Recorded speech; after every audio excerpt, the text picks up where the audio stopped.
Hello students, आज हम class 11 का बहुत इंपॉर्टेंट टॉपिक करने जा रहे हैं, ट्रिग्नोमेट्री। हम ट्रिग्नोमेट्री की स्टार्ट करेंगे। ट्रिग्नोमेट्री को स्टार्ट करने से पहले मैं आपको एक चीज़ बता दूं, मैं बिल्कुल स्क्रैच से लेके चलूंगा, यानी कि आपको ये भी बताऊंगा कि एंगल क्या होता है। तो सबसे पहले आज हम यही देखते हैं कि एंगल क्या है। एंगल की डेफिनेशन हमारे को बताना बहुत मुश्किल होता है।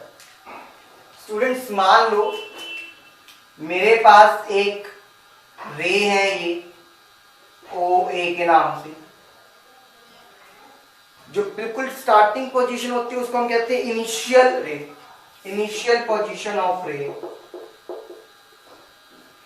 अगर मैंने इसको क्लॉकवाइज डायरेक्शन, आपको पता है क्लॉकवाइज होता है, इसे क्लॉकवाइज डायरेक्शन में रोटेट किया, यानी कि किसी भी रे को रोटेशन हमारा एंगल बनता है। अगर मैंने उसे क्लॉकवाइज डायरेक्शन में रोटेट किया तो जो एंगल बनेगा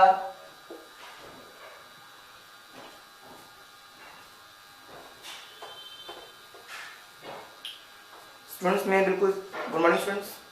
आज हम ट्रिग्नोमेट्री करेंगे क्लास 11 का। मैं बिल्कुल स्क्रैच से लेके चलूंगा। सबसे पहले देखते हैं कि एंगल क्या होता है। वीडियो को एंड तक देखेंगे, आप जरूर ये फील करेंगे कि आपने कुछ नया सीखा इसके लिए। ओ ए, जो इनिशियल पोजीशन होती है, हमने उसको लिया अभी। अब वो ये कहता है अगर किसी भी रे को मैं रोटेट करता हूं तो वो एंगल बनता है। अभी मैंने पहले क्या करा, एंटी क्लॉकवाइज डायरेक्शन में रोटेट किया, एंटी क्लॉकवाइज। अगर मैं किसी भी रे को एंटी क्लॉकवाइज डायरेक्शन में रोटेट करता हूं तो पॉजिटिव एंगल की फॉर्मेशन होगी, ये ध्यान रखना। और ये आपके पास क्या बन गया था, फाइनल रे। अगर मैं किसी भी एंगल की रे को, इनिशियल रे को क्लॉकवाइज डायरेक्शन में रोटेट करवाऊं, वो एंटी क्लॉकवाइज है क्लॉकवाइज, तो वो आपके पास क्या बनेगा, नेगेटिव एंगल बनेगा। स्टूडेंट्स, ये सबको क्लियर हो गया। ये था मेरे पास एंगल, यानी कि रोटेशन ऑफ एनी रे इज नॉन एज एंगल। ठीक है, हमने यहाँ पे ये देख लिया कि हमारे पास कैसे एंगल बनते हैं, पॉजिटिव एंगल और नेगेटिव एंगल। अच्छा, फिर हम जब यहाँ पर ये देख चुके होते हैं तो आपको एक चीज बता दूं, हमारे पास क्वाड्रेंट सिस्टम होता है ट्रिग्नोमेट्री के अंदर।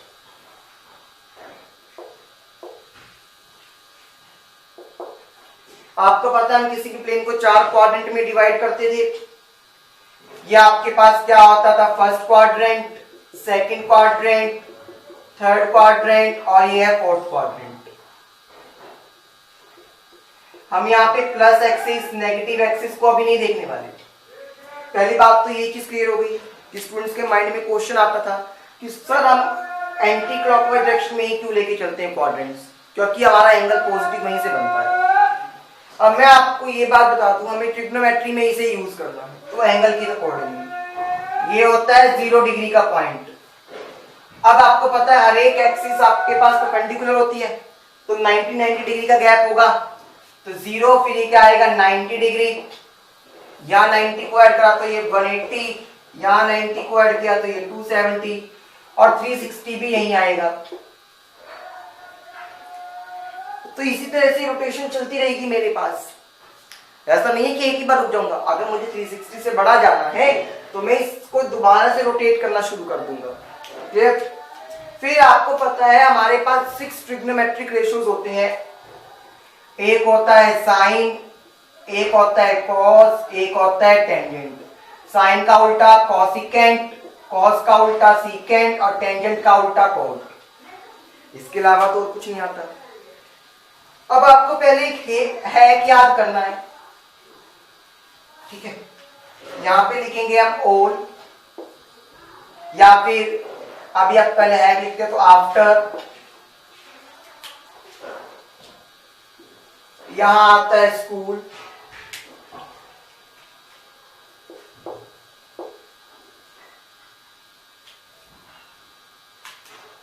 देन टू,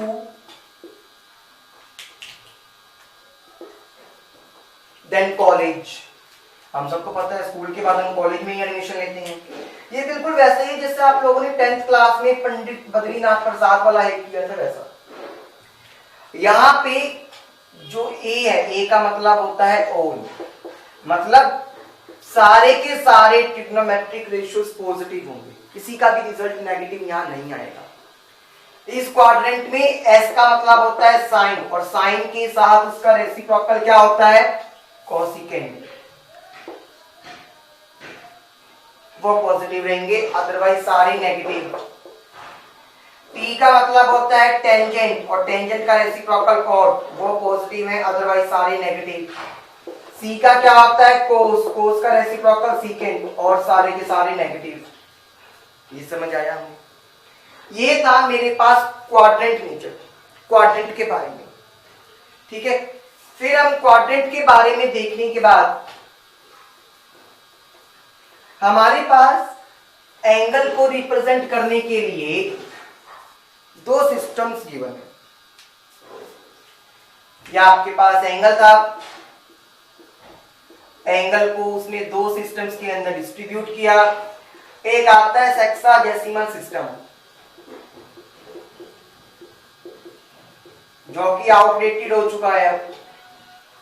एक आता है सर्कुलर सिस्टम, जो ज्यादातर हम यूज करते हैं।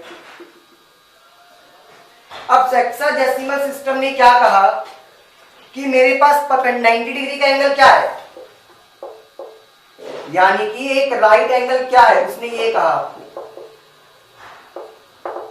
कहता है राइट एंगल वो है जब दो एक्सिस या एक रे रोटेट होने के बाद परपेंडिकुलर हो जाए, यानी कि रेज आर परपेंडिकुलर, जब परपेंडिकुलर हो जाए तो वो राइट एंगल बनता है। ठीक है,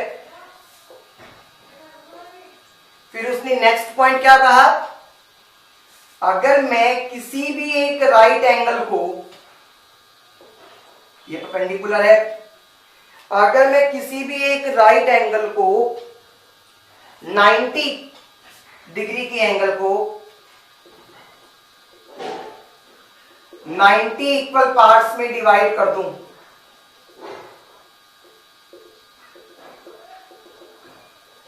मैं कितने पार्ट्स में डिवाइड कर दूं, 90 पार्ट्स में, 90 पार्ट्स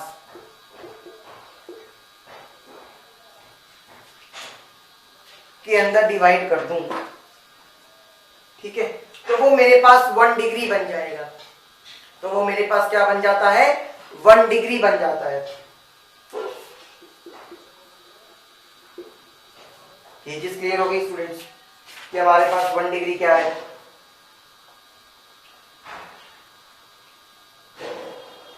ठीक है, फिर आगे क्या कहता है वो,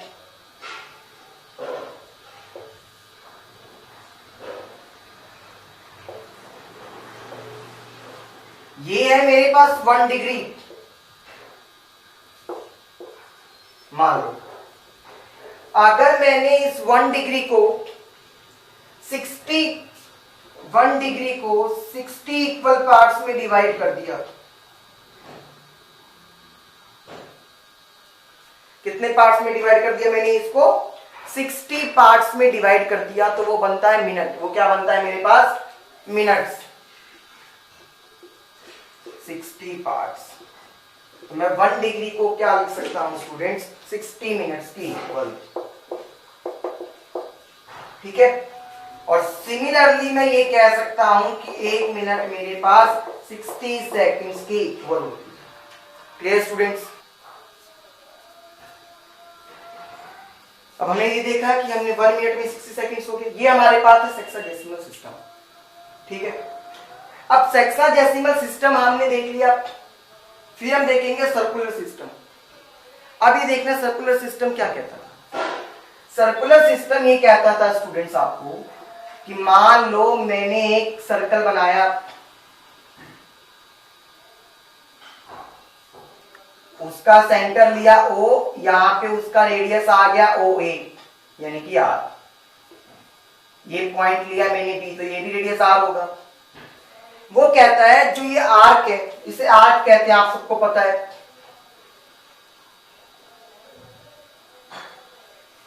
मैंने ये मान लिया जो ये आर्क है वो रेडियस के इक्वल है, तो इसको भी मैंने आर मान लिया, इसे भी मैंने क्या करा, आर मान लिया है स्टूडेंट।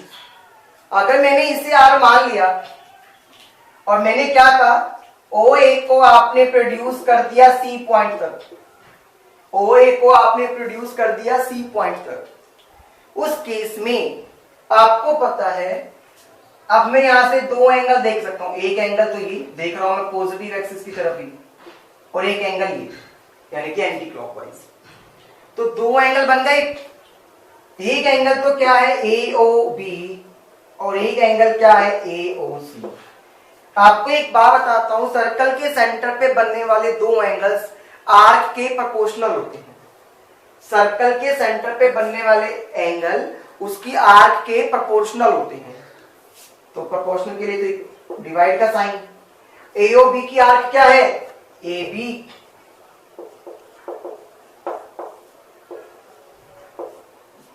ए ओ सी की आर्क क्या है ए सी।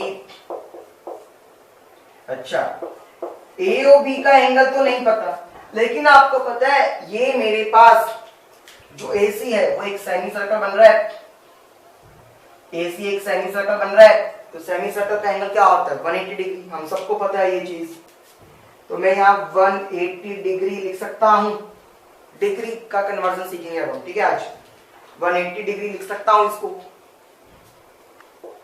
ए बी को मैंने आर मान लिया, आर था ना आपका आर्क, आर्क ए सी क्या है सेमी सर्कल की आर्क, सेमी सर्कल की आर्क क्या होता है, अगर मैं पूरे सर्कल की सरकमफ्रेंस का हाफ कर दूं, यानी कि कुछ इस तरह से, तो क्लियर स्टूडेंट्स, ये 2 से 2 कैंसिल, इस r से r कैंसिल, तो ये 1/पाई आ गया।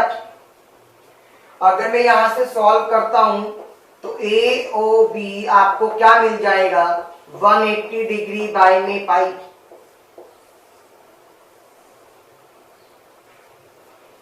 तो जो आपको यहां पर मिला ये होता है रेडियन, ये क्या होता है स्टूडेंट्स रेडियन, यानी कि अब हमने क्या कर लिया 180 डिग्री को रेडियन में कन्वर्ट कर दिया।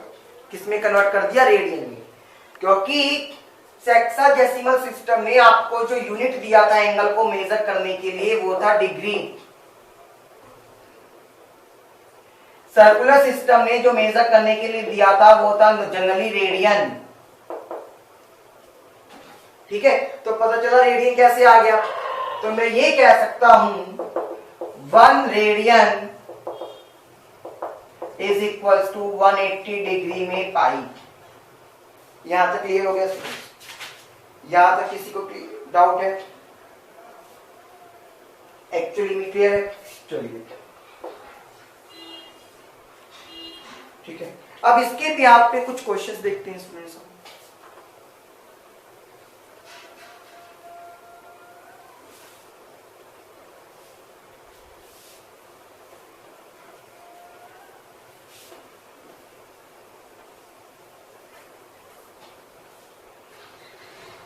अब जैसे कि हमारे पास स्टार्टिंग होती है कि मान लो मैं ये कहता हूं आपको ये बताना है कि 460 डिग्री कौन से क्वाड्रेंट में आएगा, तो पहले मैंने क्वाड्रेंट सिस्टम बनाया। आपको पता है अगर मैं यहां से हमेशा स्टार्ट करूंगा तो यहां तक आते आते 360 डिग्री तो कंप्लीट हो गया, फिर भी 100 डिग्री पड़ा है, तो मैं यहां तक जाऊंगा तो 90 और खत्म हो गया, 360 प्लस 90 कितना हो गया 450, 10 और पड़ा है, तो वो मैं यहीं जाऊंगा कहीं, तो वो कौन सा क्वाड्रेंट आ गया सेकंड क्वाड्रेंट। प्लीज स्टूडेंट्स कैसे देखते हैं, मान लो मैंने कहा 1080 को देखना है, अब बार बार इतना देखो, आपको पता है 360 डिग्री करने पे एक रोटेशन, दूसरा रोटेशन पूरा आ जाएगा तो 720 बन जाएगा, 360 प्लस 360, 720 में मैं 360 को और ऐड कर देता हूं तो मेरे पास 1080 आ जाएगा। तो आप देख पा रहे हो 1080 पर ये पॉजिटिव एक्स एक्सिस पर जा रहा है।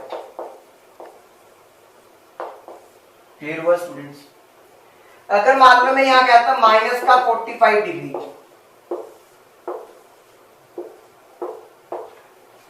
माइनस के लिए हमेशा क्लॉकवाइज डायरेक्शन में, यहां पे मैं क्या कर रहा था एंटी क्लॉकवाइज, तो यहां पे जाएगा, यानी कि फोर्थ क्वाड्रेंट आ गया मेरे पास। क्लियर स्टूडेंट्स, आ गया हमें ये अच्छे से।